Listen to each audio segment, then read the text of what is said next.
Hey guys, so I'm going to continue on with the Q&As today, and another good one that I got was, why is it that even though I'm eating in a calorie deficit, my weight doesn't seem to change, or why am I plateauing type of a deal? So it's a really good question, and I'm sure that there's a couple of you that this might apply to. Say you started a diet, right? You're doing everything right, and maybe you were losing weight to start, but after, I don't know, a month, maybe 2 months of that, consistent dieting, now we've kind of noticed that we're no longer losing the weight that we were before, or maybe not losing any at all, right? Or we eat really healthy for a while, we think that we should be losing weight, and it just doesn't happen. So the main contributor that I would say to this is metabolic adaptation. So what happens is the human body is built to survive off of whatever we're going to give it, right? It kind of has no choice. If you're only going to feed yourself 1,400 calories a day, 1,800 calories a day, low amounts of calories a day, it's going to have to find a way to work using those calories, right? So basically, what it's going to do is it's going to adapt by kind of like slowing down some processes here and there, maybe making you a little more energy like dependent or independent type thing, where you are now like subsisting on what would be like 1,400 to 1,800 calories. And so, like, as we know, you need to be in a calorie deficit or a lack of, energy balance in order to be losing weight. You're no longer going to be in a calorie deficit at 1,400, 1,800 calories because your body has said, okay, well, this is all you're going to give me. I need to run with this. So I'm going to back some things down so that this is now my new maintenance. And so then that produces some other problems because now you think of it, you've taken your maintenance and you've dropped it all the way down to like 1,400, 1,800 calories, right? So now what happens when you go and you eat, like 2,200 calories, 2,400 calories, like normal amounts of calories immediately after doing something like that? You end up, gaining weight back almost immediately, it seems, right? It kind of feels that way. Well, because now you're putting yourself into a positive energy balance and you're going to be gaining weight, right? And that it doesn't take a crazy amount of, calories over in order to be in a energy surplus, right? So we're talking that, 600 calories a day. I mean, that adds up.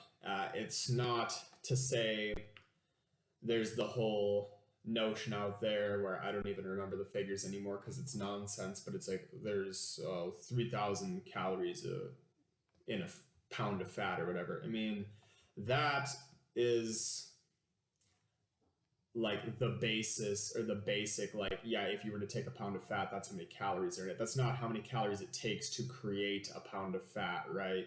That's not how many calories it takes to create, like, because we have to think that any kind of anabolic action in the body, which is just building tissue, it's not necessarily building muscle, it's building any tissue. That could be adipose, that could be, muscle, it could be whatever kind of a tissue.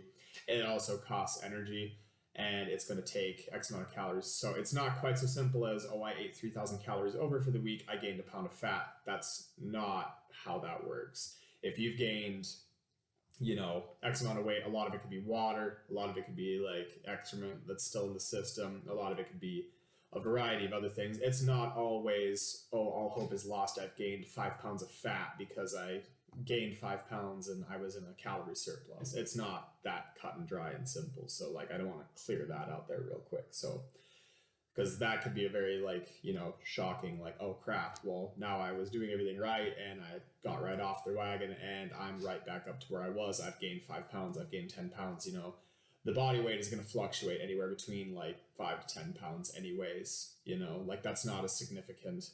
I would a powerful way to figure that is to like look for trends. Like, if you're weighing yourself daily and you start to notice that you're trending down, right? Like, graph it for the nerds out there like me who like to graph things. Like, trend it down, okay, then I'm losing weight. If it's trending up, okay, I'm gaining weight. Because as we know, it's never going to be exactly linear. It's going to be, there's highs, there's lows, there's, stagnant points in there.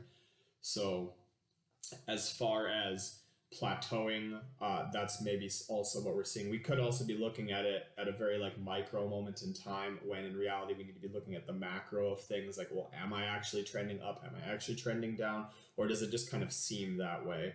So a lot of the times when it comes to a plateau, you need to like look at it and go, am I actually plateauing, or am I just like, I'm looking at it at this moment in time and it's coincidentally like it feels like I haven't gone anywhere.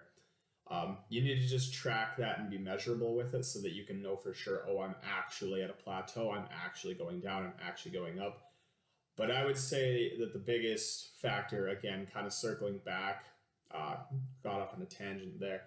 Circling back, the biggest factor in like a plateau, as far as the diet is concerned, I would say comes down to that metabolic adaptation, because your body is basically wanting to be as efficient as possible, and you are kind of like coddling it to be efficient on like little bits of calories.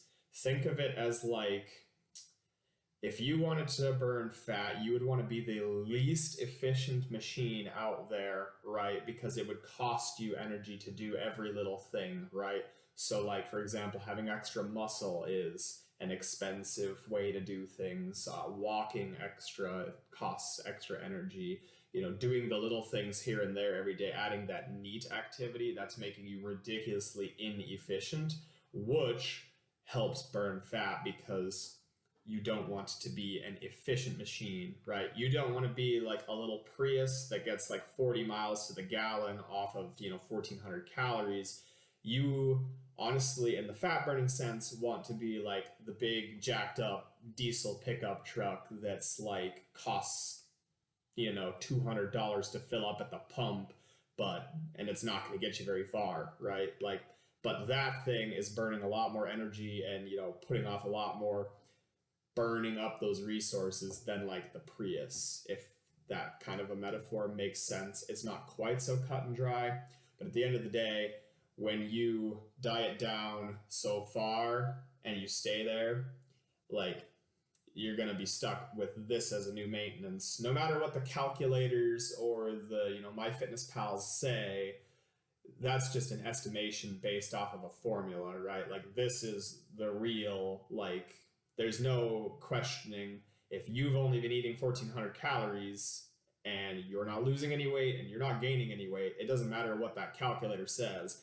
That is what your basal metabolic rate is. Like, there's no ifs, ands, or buts around it. If it wasn't, or if it was still a deficit, you'd still be losing, or if it was too much, you'd be gaining, right? So that's why you need to incorporate things like reverse dieting or like lean bulks, where we steadily jack the calories back up to a more healthy rate so that you can kind of get a little bit of a fresh start at now cutting again. So that's where the bulking cutting cycle kind of comes in play.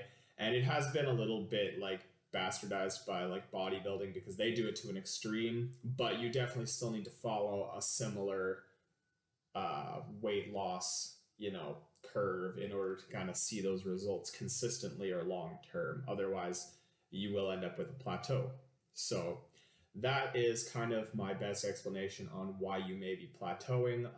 There's probably several other reasons, but that one is more out of left field where you might not have thought of that one. So hopefully that was helpful.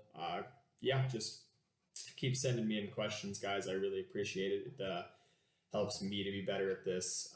Helps you guys, hopefully gives you some extra insight and a little bit of extra coaching, a little bit more exposure to things that, you might not have known about. So keep it up and keep up the great work, guys.